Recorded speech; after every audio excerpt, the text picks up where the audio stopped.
Great. Hello, everybody. My name is James Bull, and I am a program assistant at the U.S. Asia Institute. Welcome to the U.S. Asia Institute's webinar titled The Golden Triangle, Tackling Organized Crime in Southeast Asia. My name is James, and for those who have attended our events in the past, welcome back. And for those who are new to the U.S. Asia Institute, thank you for joining us. USAI is a nonpartisan, UN-recognized nonprofit with a 46-year track record of building understanding and strengthening ties between the people and governments of the United States and Asia. Today's webinar is part of our Southeast Asia in Focus webinar series. Southeast Asia in Focus offers unique insights into U.S. partnerships with Southeast Asian nations through speakers with firsthand knowledge of global power competition and the region. I'd now like to introduce our moderator, Jeremey Haldeman. Mr. Haldeman is the Deputy Executive Director at the Community Sponsorship Hub, and he has previously served as a senior staff member in the U.S. Congress and as an Associate Director of the Peace Corps. Jeremey also brings a unique set of experiences in community building, working as a political organizer on multiple different electoral campaigns, and as the lead attorney on a community development initiative in St. Louis, Missouri. And most recently, built and led a new external partnerships program at Alight. We are grateful to have Mr. Haldeman participating in today's discussion. So without further ado, I will pass it over to him to say a few words and introduce our panelists. Thanks, James. Thank you, everyone, for being here today. We really appreciate your time in participating in this important discussion we're having today. So, as you know, today's briefing will explore the transnational organized crime in Southeast Asia's Golden Triangle, which represents the intersection between Thailand, Myanmar, and Laos. The Golden Triangle is a hotspot for transnational crime because its borders do not fall within one specific state. As such, multinational bodies like UNODC are working to develop collaborative solutions to end organized crime. We're really fortunate to have two outstanding panelists here today who are absolute experts in the region and on this issue. The first is Dr. Asyura Salleh, who's an associate program officer at the UN Office on Drugs and Crime, known as UNODC, where she oversees regional programming initiatives under the UNODC Global Maritime Crime Program. These programs aim to enhance the capacity of maritime law enforcement agencies while also strengthening regional coordination towards countering maritime criminality. She previously served as an advisor of the Global Awareness and Impact Alliance, where she researched emerging maritime security threats in Asia. Dr. Salleh holds an MA in War Studies from King's College London and a PhD in International Relations and Security Studies as well. Our second panelist will be Dr. Leo Lin. He is a senior lecturer at Charles Sturt University's School of Policing Studies with 20 years of policing and security experience. He holds a PhD in International Development and Security Studies from the University of Southern Mississippi and an MA in International Relations from the University of Indianapolis. Dr. Lin's research investigates policing, transnational security threats, and emerging management across the Indo-Pacific. Spanning criminology, political science, and international relations, his work strengthens strategic law enforcement, intelligence, and public safety. And now I'm going to turn it over to our esteemed panelists. First up is Dr. Salleh. Dr. Salleh, over to you.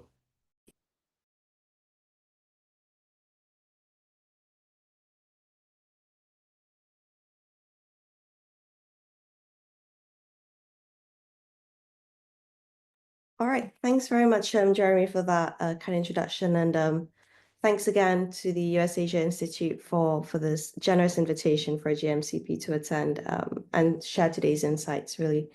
I hope you can see my screen, and if you can't, please let me know. Brilliant. I thought it'd be really helpful to share a bit about the work that I do here at UNODC. My role is essentially to, as Jeremy mentioned, oversee regional initiatives. Amongst the regional forums that we do look at is the Forum on Maritime Trafficking Route Southeast Asia, also known as MTRSEA. And this is a novel approach that we're looking at to attempt to foster greater collaboration between the maritime law enforcement and counter-narcotic agencies here in the region. This gap is key, primarily because it does address a critical intersection in the drug trafficking trade, which often goes unnoticed, the land-sea nexus. In Southeast Asia, at least, most primary transfers of drug trafficking do take place through sea routes before they disperse into smaller secondary routes on land. And this is where GMCP comes in. We are focused on curbing drug flows at this point of transfer between the land and sea. And we believe that the solution lies in first uncovering knowledge and capability gaps and interagency coordination before then filling in these gaps with innovative capacity building solutions. So for the next 15 minutes, this is what we'll be looking at. I'll try run through it quite quickly. We'll begin by first looking at how maritime routes have recently gained significance, especially against the background of COVID-19. I thought to then reflect if the trafficking landscape has indeed changed since the COVID-19 years. We'll then briefly look at the emerging informal routes here in the region. And I thought to maybe perhaps look into how informality needs to be better conceptualized. I think this can lend us more operational significance if we looked at it in a very structured manner. We'll then look into a discussion on common modus operandi within the region. And last but not least, the big question, what can we do and what is GMCP's approach to countering maritime drug trafficking? If you're wondering, at the top, we've got a picture here from late November, where around 390 kilograms of crystal methamphetamine was seized in Jakarta. It was expected to have entered the country through mouse trails that originated from Aceh. What's interesting about this particular seizure was that, if you can see, the drugs were packaged in white plastic containers with a blue stamp on it indicating an Afghan Sabur logo on it. Once novel and new to the Indonesian trafficking landscape, Afghanistan flows are slowly gaining prominence. In February last year, a haul of a similar volume was apprehended off a vessel in the waters of southern Java, and it was also suspected to have entered from the Golden Crescent. Here's another interesting seizure at the bottom. This is straight from the Golden Triangle. In this case, we've got 1.5 tons of crystal meth seized in Myanmar's Pathian township in the Ayer Warwadi region, along with a suspicious vessel, firearms, and controlled chemicals as well. The drugs were suspected to be en route to Malaysia and were expected to have exploited the waters along Pathian. Already by looking at these two images, we're seeing that we're in a complex trafficking landscape. We've got expanding drug sources, and we've got the growing exploitation of waterways along our coastal states, such as Indonesia and Malaysia. All right, so the advent of COVID-19, it brought sudden changes to the trafficking landscape here in the region. We did see that overnight primary transfer routes were constricted by land checkpoints that dotted major highways and border entry and exit points. It's a lived experience for many of us here, so I won't delve into that nightmare too much. But we do know that almost immediately the flow of major drugs such as methamphetamine was curtailed. This was, however, only a temporary disturbance. Almost overnight, drug syndicates could quickly adapt to the transformed landscape. Soon enough, alternative modes of drug transfers were discovered. In Malaysia alone, the Royal Malaysian Police noted that there was an increase in seized meth from 2020 to 2021 by 72%. Heroin rose by 133%. And a similar pattern was observed in the Philippines, where the seizure of meth rose by 5%, ecstasy by 75%, and marijuana by a full 300%. So we can see here that drug syndicates managed to sustain trafficking flows despite the border closures. How did they manage to do this? And I think that the answer quite obviously lies in the overlooked link, the maritime imperative. Prior to COVID-19, most trafficking would take place through riverine routes emerging from the Golden Triangle. They would then reach land highways that would carry the haul down south through Malaysia and Thailand. Sure, passenger airlines and container vessels were also involved, but not so much small and medium, not informal vessels. But when all formal points of transfers closed during COVID-19, maritime waterways transformed into the primary route. With a coastline stretching 130,000 kilometers long, Southeast Asia offers trafficking syndicates with multiple informal entry points. These coastlines are characterized by terrain. We've got long, unmonitored sandy beaches. We've got complex, shallow mangrove areas. And all these are critical to bury drug packages or hide from monitoring patrol vessels. And in this effect, we had informal small and medium-sized vessels emerging as primary modes of transfer. Here is a depiction of the different packaging styles I thought we could look at. When we often come across meth in the region, we're seeing these green Chinese tea packaging, but our syndicates are becoming a lot more imaginative. Here is a clear packed bag with the stamp "Very Good." This was found in the Riau Islands of Batam. And at the bottom here are drugs that are packaged also in Chinese tea, but this time they're black, with the logo of goldfish on it. And these were found discarded through a pick and drop method along the coastlines of Thailand. It's part of an accumulated 180 kilograms seizure. Right, so small segue, but I did go on a holiday last week. This was to Langkawi in Malaysia. Langkawi is known for its prehistoric features. It's got towering rocks and mountains that jet from the sea. Surely a marvel to us all, but more importantly, an appealing rendezvous point that offers sufficient camouflage for drug traffickers. If you do a quick search, you'd find that Langkawi also straddles the border of Thailand, or more specifically, the Tarutao National Park. At its closest point to one another, and this is local knowledge, I did not speak to a drug trafficker for this. A speedboat can bring you across jurisdictions in a mere 30 to 40 minutes. I thought it's interesting for us to really go on the ground and get an idea of how complex the landscape we are looking at. On the right, you've got Thailand, and the left is Malaysia's Langkawi Island. And this is, if anything, a testament to the maritime imperative that often goes overlooked in the trafficking landscape here in the region. So fast forward to the 2025, where we are now, and we are still grappling with the long-term repercussions of COVID-19. This is evidence in these tables where the flow of meth continues unabated and remains as the primary drug. There are several factors that contribute to this likely escalating trend. The first is stable or declining drug prices. There has been a marked decline in the price of crystal meth in the country markets. The wholesale price of meth, for example, has declined in Malaysia and Thailand significantly. For example, you could have gotten meth in 2019 for $12,000, but this has dropped to just above $8,000 in 2021. In the Philippines, 1 gram of meth can now be bought for around 110 USD, marijuana for around under 4, and 1 MDMA tablet for around $30. So we're seeing that these drugs are increasingly affordable. Thus far, access to this drug has widened to further sustain consumption in domestic markets. We also have increased purity, which has led to more affordable, higher quality drugs, despite these reduced prices. And there is also legislation, which is another factor which maritime law enforcement officers have cited, is the impact of legalization of drugs in certain countries here in the region. Due to the fact that legalization differs across national jurisdictions, there have been notable increases in the interception of certain drugs, such as marijuana. There are also more sources. Last but not least, trafficking of methamphetamine has increased due to international extra-regional syndicates here in the region. The drugs would arrive through a variety of methods, either through dhows that would cross the Indian Ocean or through cargo vessels that dock at formal ports. This is an example of shabu that is thought to have been transferred directly from China into East Java. Shabu is the colloquial for crystal methamphetamine.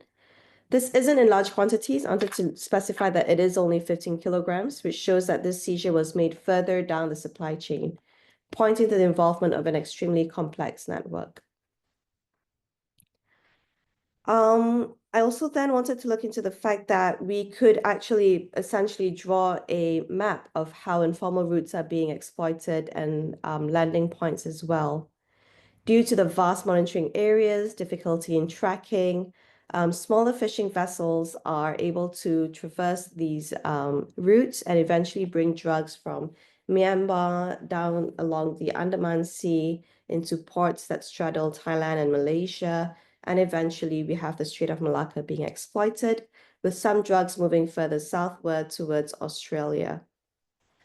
Recent cases point to the increasing use of fishing vessels In May 2023, 909 kilograms was seized on board a trawler in the Gulf of Thailand that was apparently bound for Australia.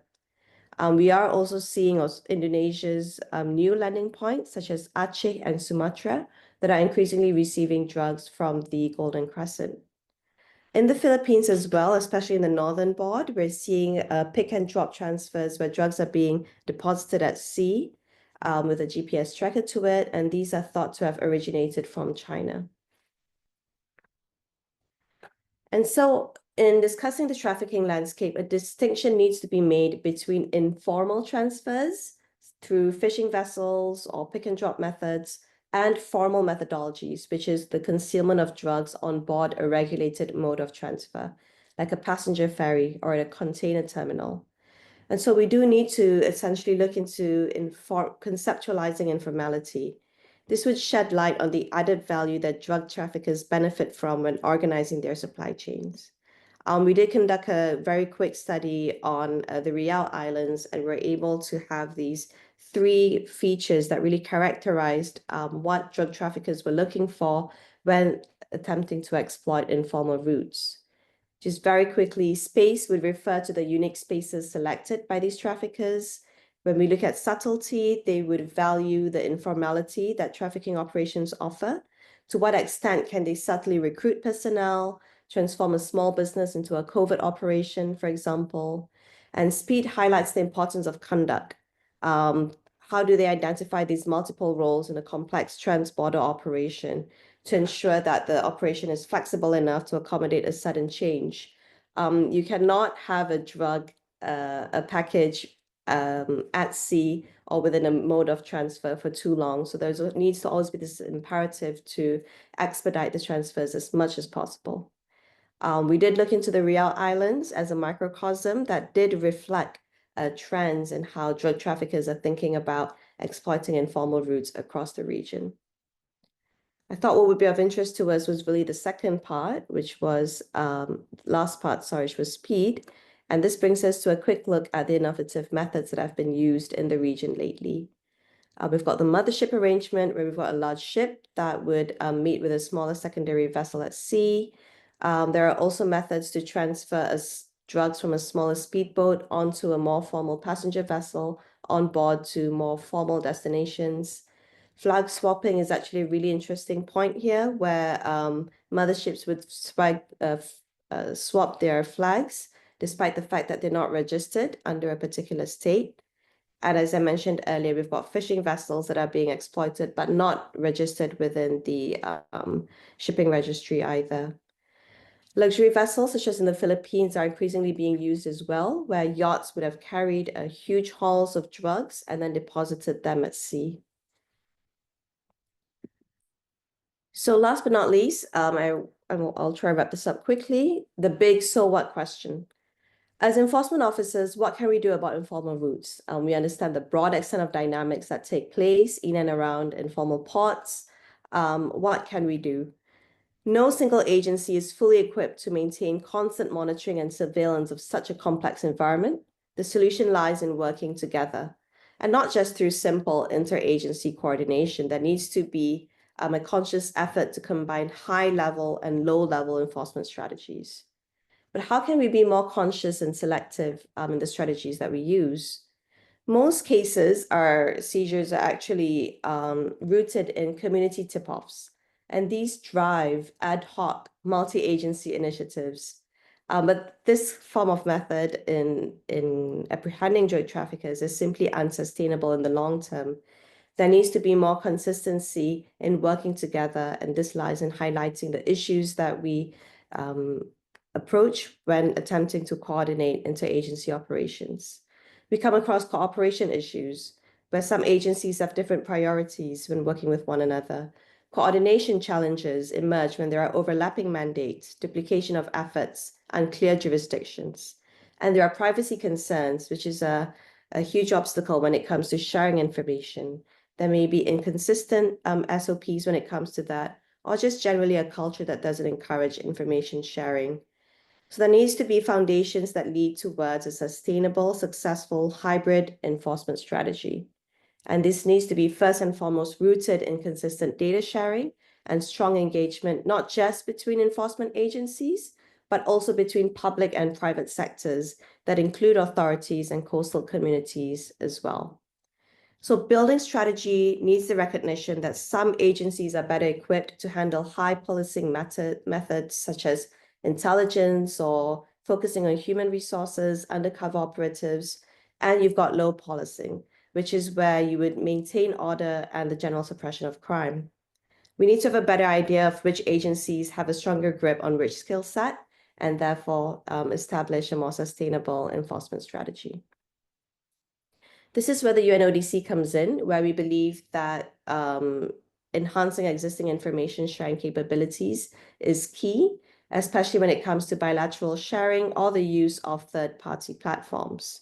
And this coordination needs to take place between counter law enforcement, counter narcotics, and also maritime law enforcement agencies. Often our agencies come to us and they say, you know what, we're receiving this information quite late and it's no longer relevant. We can no longer rely on the bureaucratic processes of sharing info. And so WhatsApp diplomacy, for example, has become a mainstay in the form of sharing information between counterparts when it comes to real-time developments. Another area we need to look at is surveillance technology. Vessel monitoring software is something that all agencies need to have a better grip on. That way we can utilize counterpart information to better monitor our vessels when it comes to dark behavior. Last but not least, we offer regional platforms where MLE and narcotic officers can develop that personal rapport with one another. In most regional meetings, I see relationships built in discussions over coffee as they pass one another in corridors, and then they share their findings in our group discussions. So this is what we at GMCP do. We have the MTR SEA. We attempt to strengthen national discussions between the agencies through drug maritime exchanges. They are complemented by a working database of seizures at sea and also visit boards such as seizure and prosecutor training. At the same time, we do conduct independent studies such as the exploitation of informal ports, and we have a quarterly update on criminality trends in Aceh as it is an emerging hotspot. This is just some pictures of the work that we do. And that's it from us. Thank you so much for your patience, and please reach out to me here if you've got any further questions. Back to you, Jeremy. Thank you. That was great. Thank you so much. Really appreciate that really in-depth analysis and report. And Dr. Lin, over to you.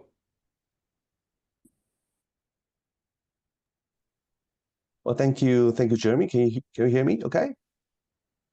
Perfect. All right. Great. Great. Thank you, and thank you, Dr. Salleh, for your presentation.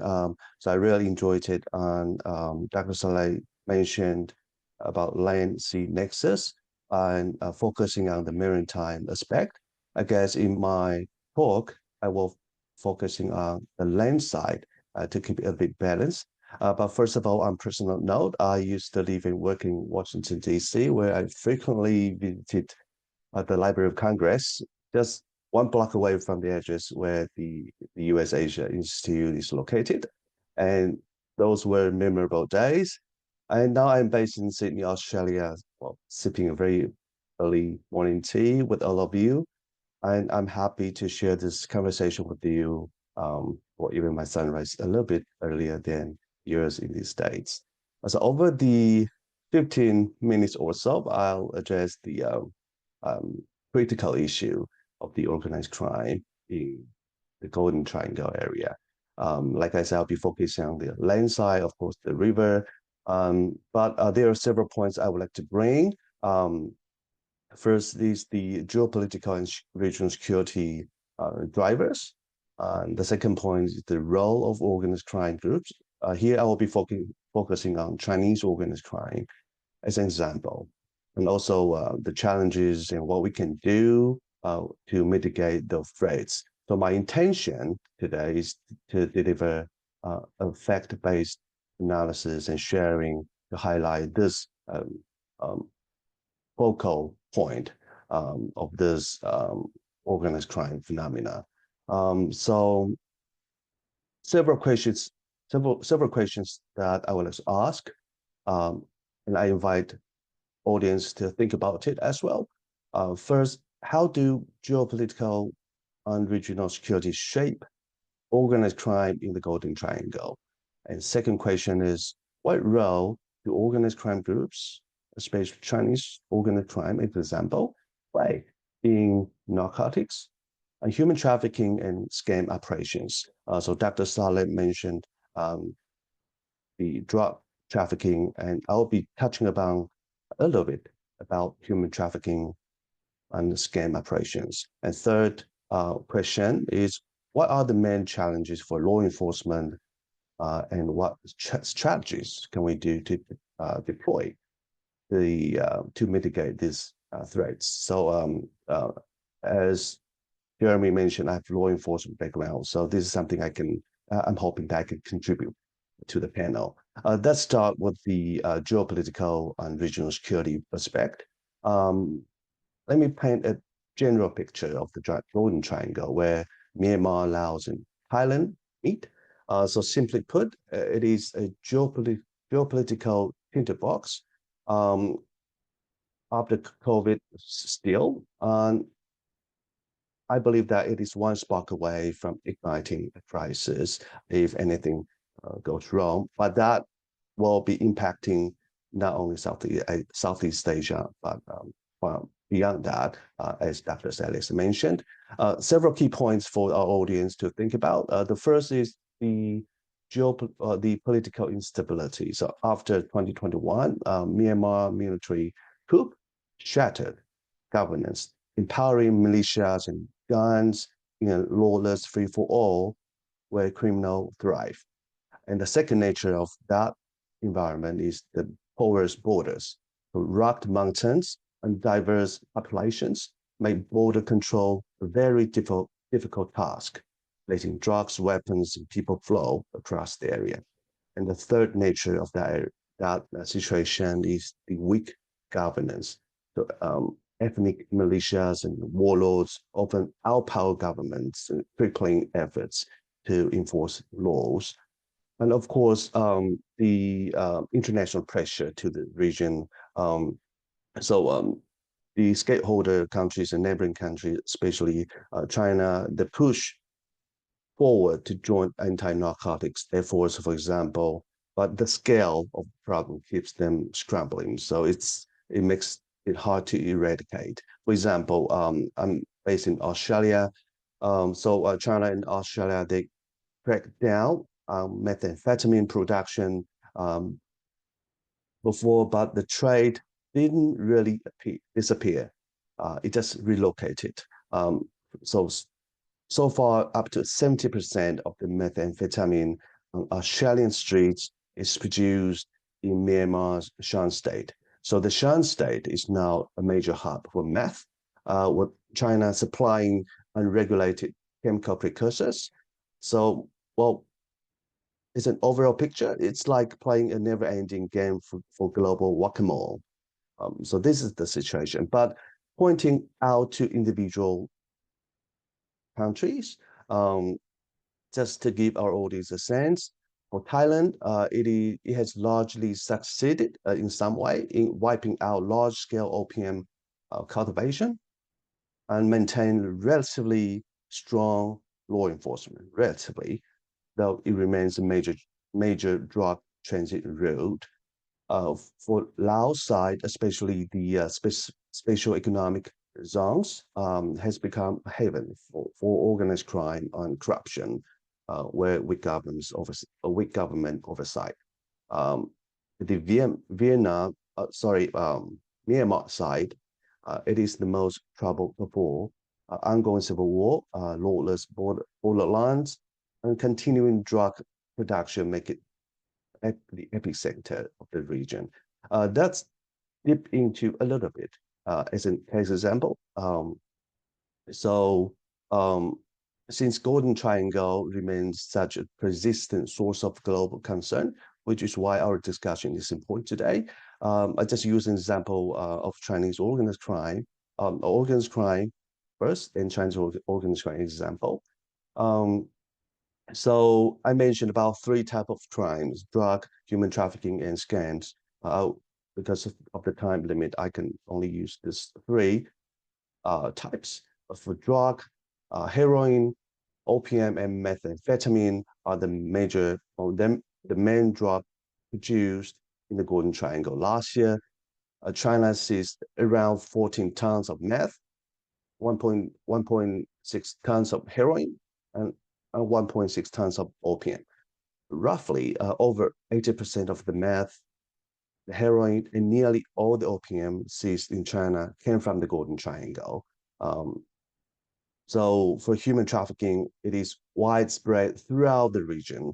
So vulnerable people from across Asia and beyond are lured or forced for labor, sexual exploitation, or being trapped in the scam call centers to conduct now very well known pig butchery scams.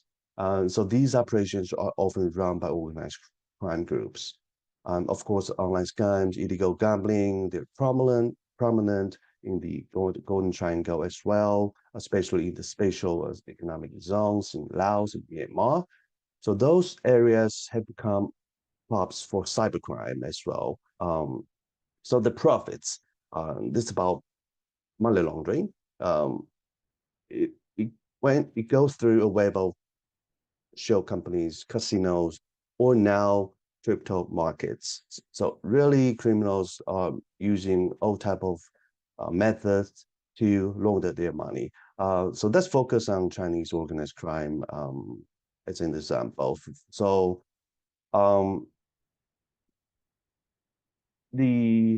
some examples relating to that. So back in 2019, after China cracked down on methamphetamine production, the trade shifted to Myanmar Shan State. As I mentioned, it is now a hub. Um, and then Chinese precursors are fueling the labs there. And the second is political influence is also a factor. Chinese state-owned enterprises and businesses have built infrastructure like the famous King's Roman Casino in Laos that has been co-opted by criminal networks.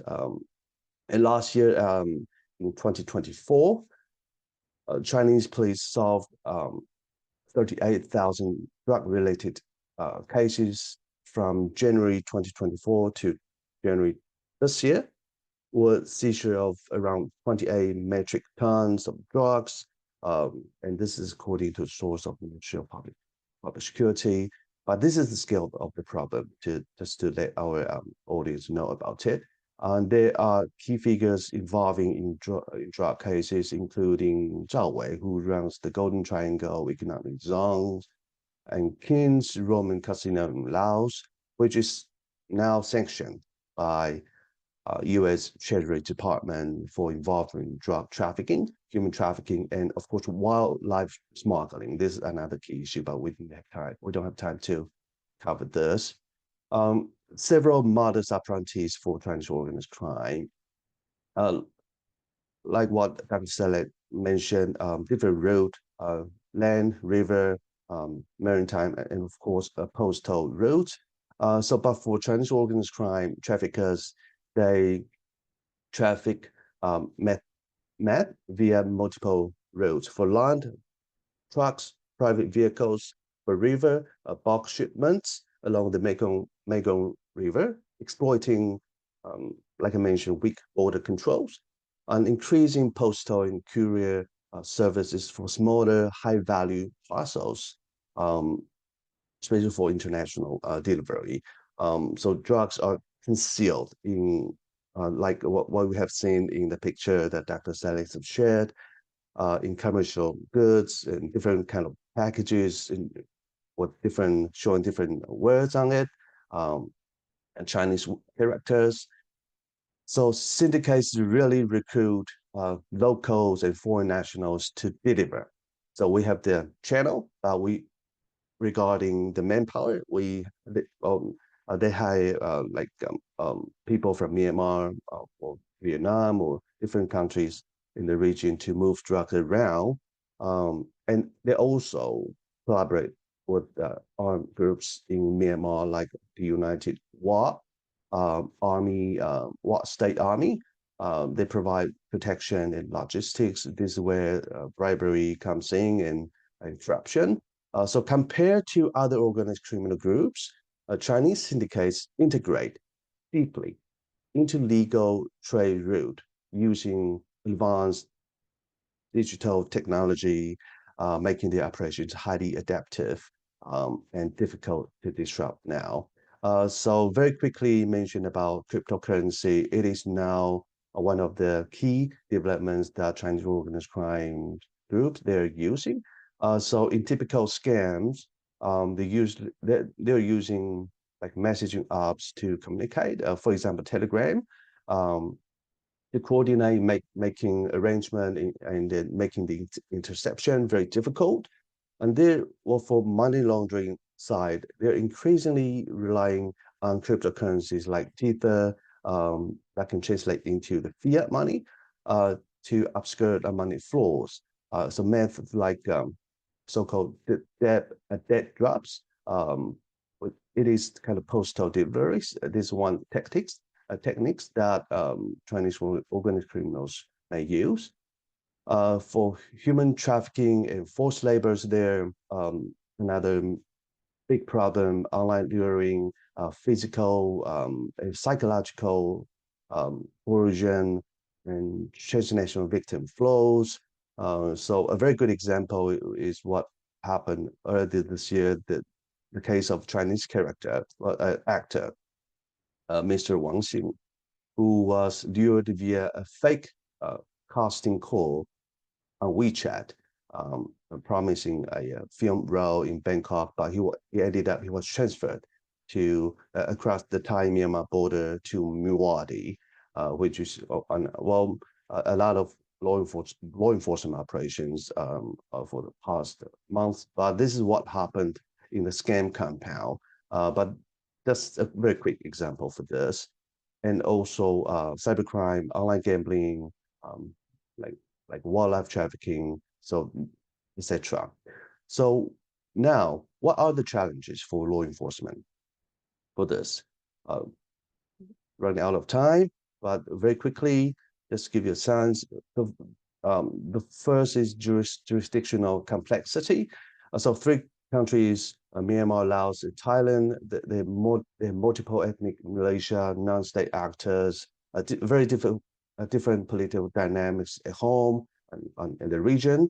So coordination is very difficult, just like Dr. Salleh mentioned in her presentation.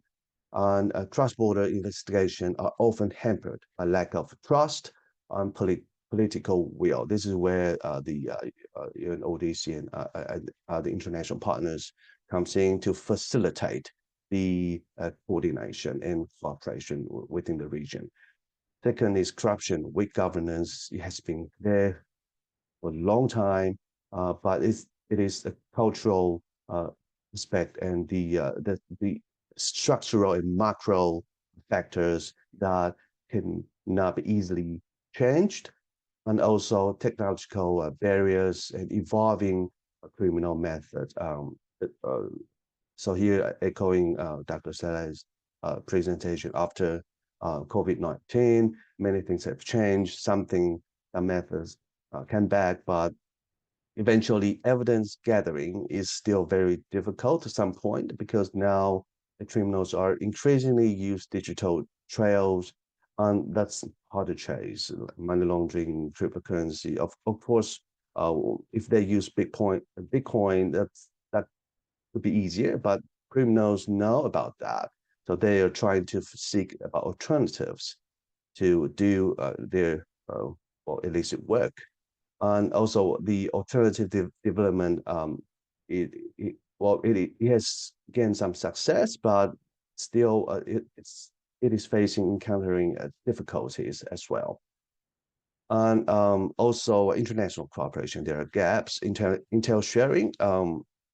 So law enforcement and partner public-private cooperation is something we are pushing forward as well. So strategies, and this is the final point.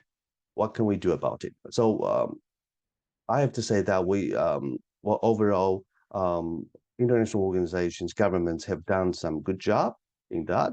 For example, joint crackdowns.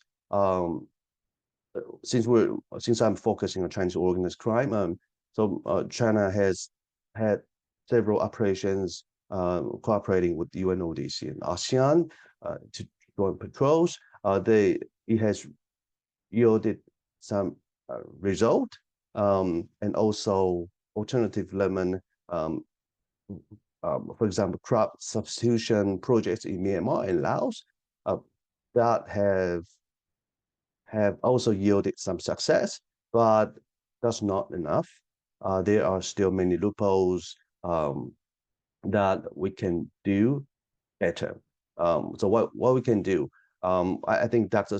Saleh covered most of them. But for me, I just add some points. First is to make cross-border cooperation down to earth. So we have to look at the real problem and then kind of really trying every possible way to work with the local government. Sometimes it's very difficult, but as an external partner, people have to understand the culture of that specific country. So we need to get in touch with different layers of partnerships. And for law enforcement, training and education is the key, especially now criminals, they're using technologies. Like surveillance tech that Dr. Saleh mentioned is really a good point where that law enforcement officers really have to learn and train and how to use it. And also for the special economic zone, casino loopholes, that still exists, even that U.S. Department of Treasury has put sanctions on it. So those are areas we can work out. So the bottom line, again, I found it strikingly similar to the conclusion of Dr. Saleh's conclusion. No single country can fix the problem and solve the problems in Golden Triangle's crime problem. We have to focus on result, but not rhetoric. So we celebrate and scale up what works, but we have to admit and address what doesn't and keep adapting the criminals' changing tactics. Thank you. Back to you, Jeremy. That was great. Thank you so much. I'm going to, so for everyone, please put any questions you have into the chat, and then I'll either pull them out, or if you prefer to come off of mute and or off of camera to ask your question, please should denote that in the chat and and or raise your hand and we'll call on you. We're happy to do either. I'm going to start us off with a question to both panelists. In both of your remarks, you both actually talked a fair amount about the tech component. So I want to start there. Dr. Salleh, you talked about the use of surveillance technology. Dr. Lin, you obviously talked quite extensively about the use of crypto and other tech pieces. So I'm actually curious from both of your perspectives, knowing that there's always the debate in the U.S. about, right, how fast is U.S. regulation keeping up with every aspect of technology, both legal and on the illegal side. And I'm curious, to what extent do you all think that AI is playing a role either in the enforcement side, the international cooperation side, and or on the criminal side as well? Dr. Salleh, I'll put that to you first, and Dr. Lin, please pick up after that. Thank you, Jeremy, for that question, and extremely timely as well. Particularly in the advancement of tech and how we're looking to incorporate that in the maritime law enforcement solutions that we are offering to our counterparts here in the region. When it does come to surveillance technology, a lot of our efforts are focused on encouraging our counterparts to use vessel monitoring software and also satellite tracking software as well. And we want to make these software accessible to our agencies. So we cooperate with a lot of providers in developing maritime domain awareness capabilities. These range from Sea Vision and also even to Skylight, And these are just some of the software that we are encouraging. In addition to that, we realize that we can't just provide them a software and expect them to be able to manipulate them accordingly. And so these are complemented with rigorous training that is provided in 3 stages: beginner, intermediate, and advanced. And these officers actually do have to undergo examination, and they do receive certificates for them as well. So that way we are assured that our agencies do have increasing MDA capabilities in tackling not just drug trafficking, but other transnational crimes that rely on technology.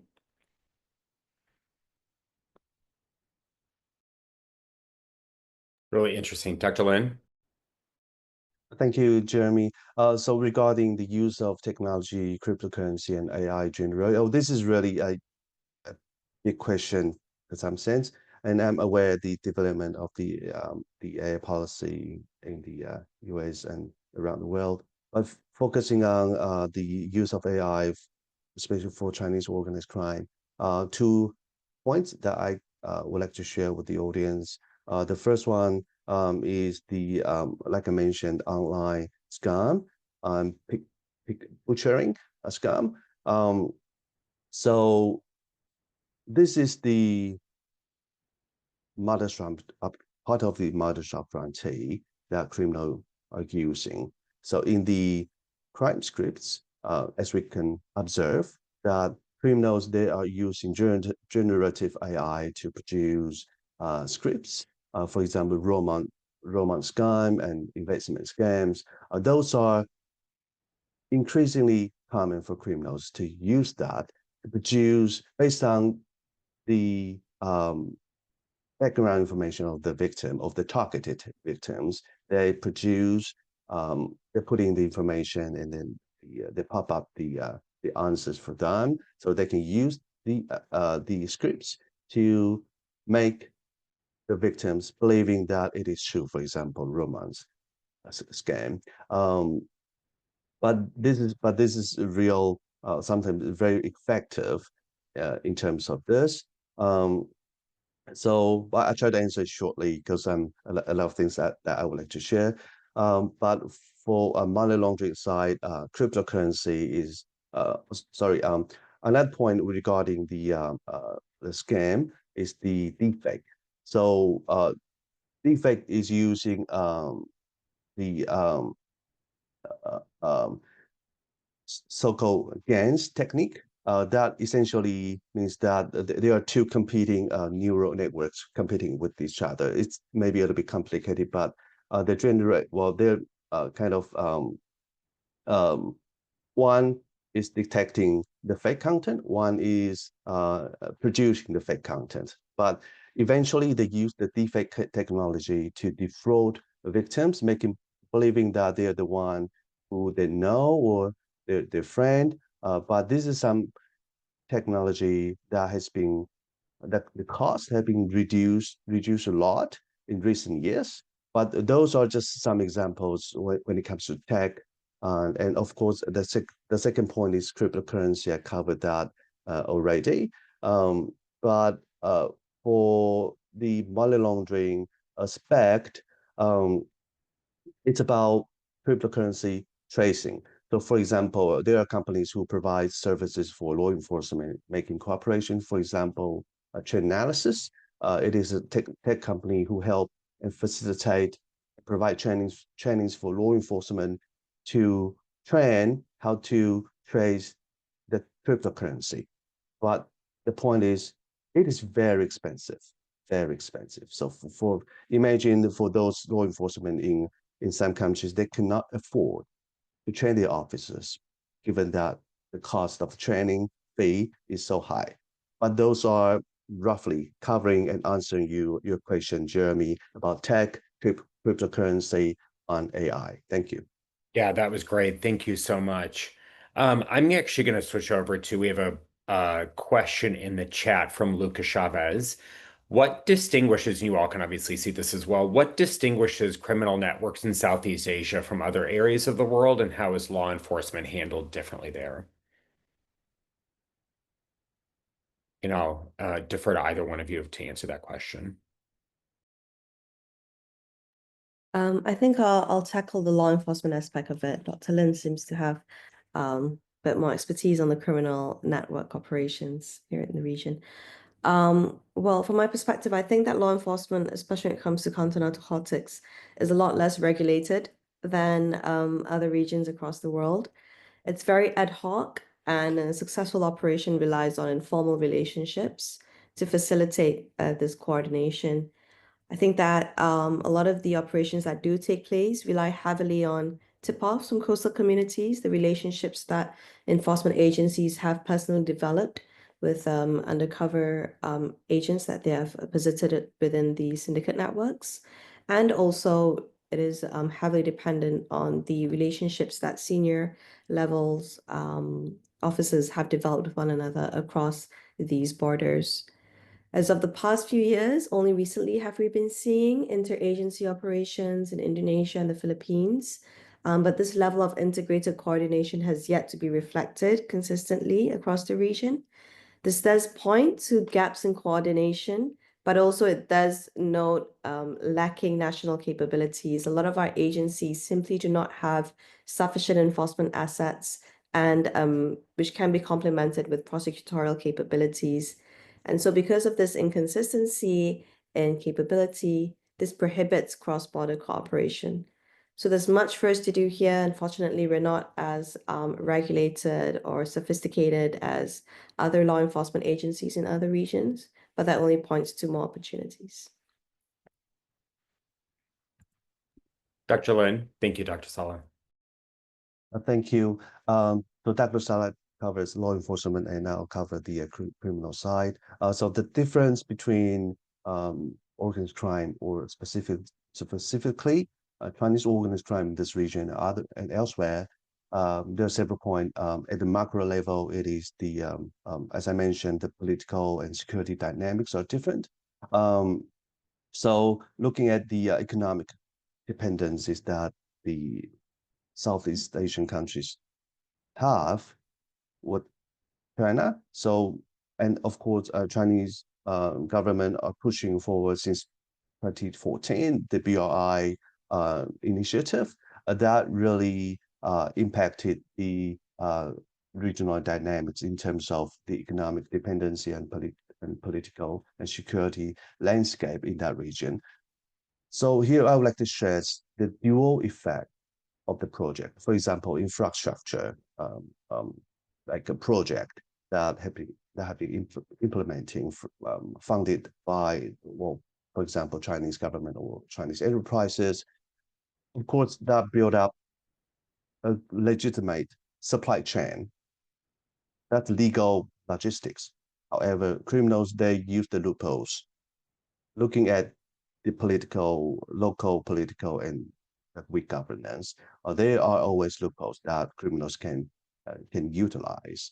So this is the nature of, and the key, or one of the key differences that is different from the kinds of organized crime or organized crime in the region elsewhere. The proximity of the regional major player on the Southeastern countries, the relationship is really evolving and dynamic, and that's different. And the second point is the use of technology sophistication that I can mention. Now it is really evolving into the age of AI, cryptocurrency, and technology. So criminals, they're using this, especially in different languages. And the third point is the governance issue. So if you look at the special economic zones in Laos, if you go there, you will see it's another Chinese city. People go there, well, people are speaking Chinese, like Mandarin Chinese. The currency is in Chinese yuan.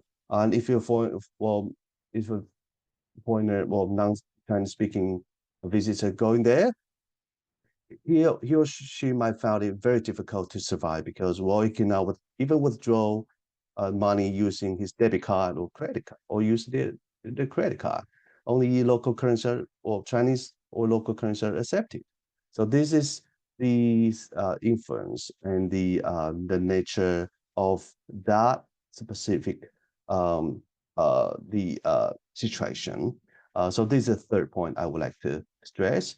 And the final point that I would like to mention is that now drug, human trafficking, online scams, they are well-known common tactics, but Chinese organized crimes, they are using the fraud operations generated tens of billions dollars annually. The financial loss of victims is spreading to, for example, if that's Chinese populations, that's increasingly over like a larger amount of overseas Chinese populations are being defrauded.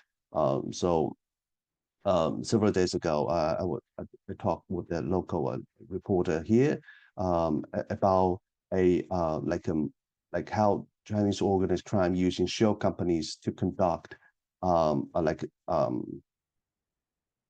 international scam and investment scam operations.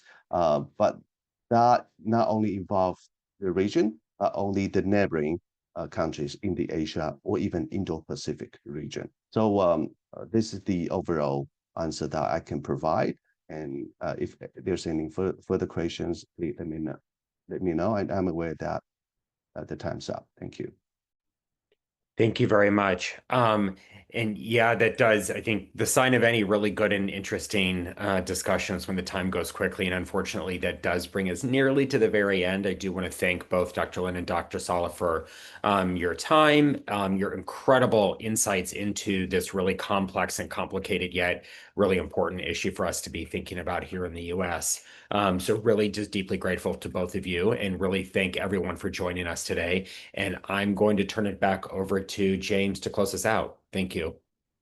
Yeah, thank you all so much for coming, and I'd like to extend a thank you to our panelists for taking the time out of their very busy schedules to share their expertise with us today.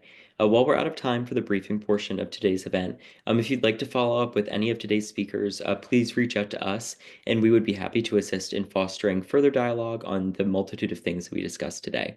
Thank you all again for joining us, and have a great rest of your day.